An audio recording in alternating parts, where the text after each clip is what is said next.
George, it's a pleasure to serve under your chairmanship.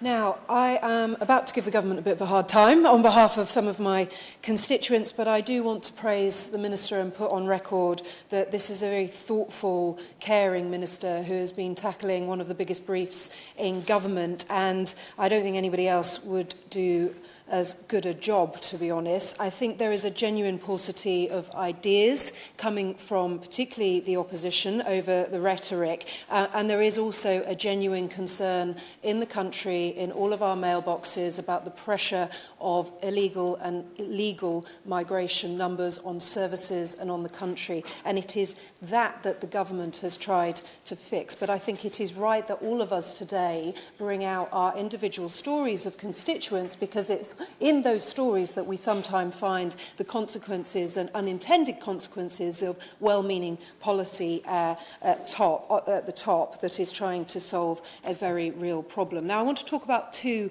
women today. The first is Rebecca Gray. Now, Sir George, you will know that every day is a school day in this place, and what Rebecca has taught me is never to underestimate the power of a feisty woman trying to protect and fight for her family while also armed with TikTok, because she has made a very compelling case across her social media, which has led to a number of other people getting in touch with Rebecca to tell their stories. Now, Rebecca contacted me in December 23 after there was the announcements about the visa salary requirement increases. She's lived in Turkey for the last 3 years. She's my constituent. I know her family. Actually, one of her siblings is a local councillor, but she's been in Turkey for 3 years with her Turkish husband because they've been caring for their terminally sick mother. And sadly, the mother-in-law has passed away.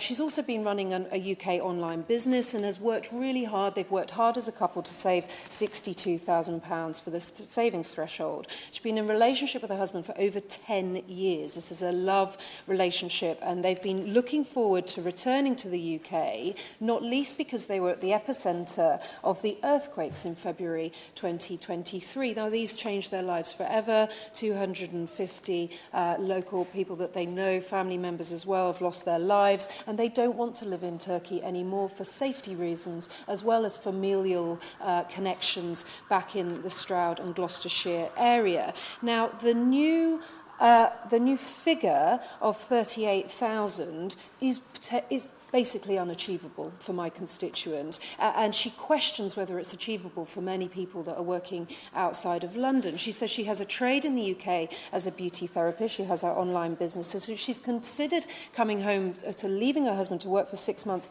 to apply for the visa. However, in her trade, she will literally not get to that earnings threshold very easily. Now, beauty therapists, the beauty industry, hair and beauty industry, very, very skilled people. I defy anybody in government to take them out of our constituents. You would get a lot of angry, particularly women and me, with big eyebrows. But you know, the reality is these are people that we know and love. These are jobs that many of us rely on. And we've got a second issue with Rebecca's case, is that she is a self-employed income that is not treated the same as a PAYE income. And she says her husband is not dependent, has the right to work on upon arrival. The 62,000 we have in savings was held for 6 months, and it proves that I can support us during this period, but the potential new figure of 88,700 is just she just says, who on earth would spend that amount of money in the period?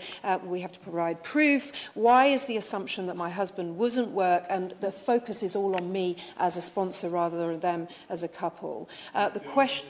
I will give way, thank you. I'm grateful to the honourable for giving way, because this is a very important point.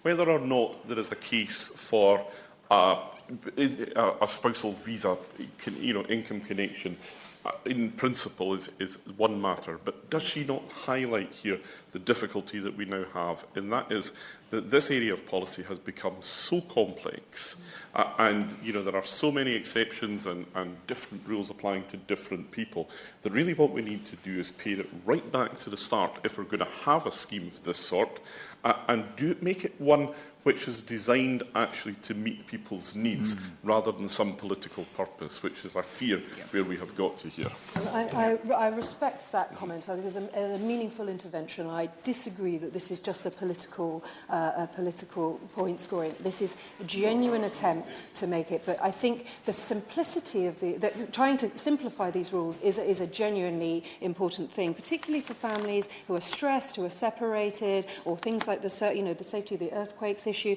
People need to understand what their options are. But I do think the self-employed treatment and that disparity is something that government should look at very carefully. Now, so Rebecca's asks threefold, Minister, before I come on to my second lady very briefly, Sir George, if you allow me. The first is to have the ability to combine self-employed income and savings to meet the financial threshold requirements, but because those who are not self-employed can. This is unfair. She says that it is discrimination. The second is whether at least the new threshold, if we cannot go back to the old house, the new threshold of 29,000 is held. That's about at median earnings for this country, and to be held in place for longer, with the government having taken on board some of the evidence that we are bringing forward to you today.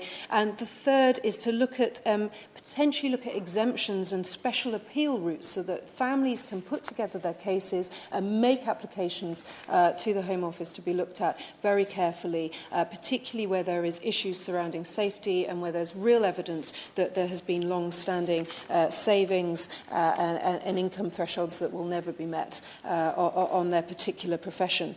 On the second lady that I met, I met a lady on the doorstep at the weekend. I canvass every weekend. She quite literally could not believe her luck that she had her MP on her doorstep, because this is something that has been concerning her for years and years. Now, she is South African. She's over on a spousal visa, and it's the eye-watering cost of that visa that she wanted to raise with me. In total, it will cost £14,000. The citizenship costs have also just gone up. This is a hard-working family that are tax-paying, UK tax-paying citizens. They've done everything right. They've dealt with the complexity of the system, but she says it's penalising her family for trying to do the right thing. And what she said is it's not a racism point, but she sees other people being treated differently when she is doing all of her points. And there's people coming across on small boats and getting accommodation. This is something that she was very concerned about, and it is a fairness point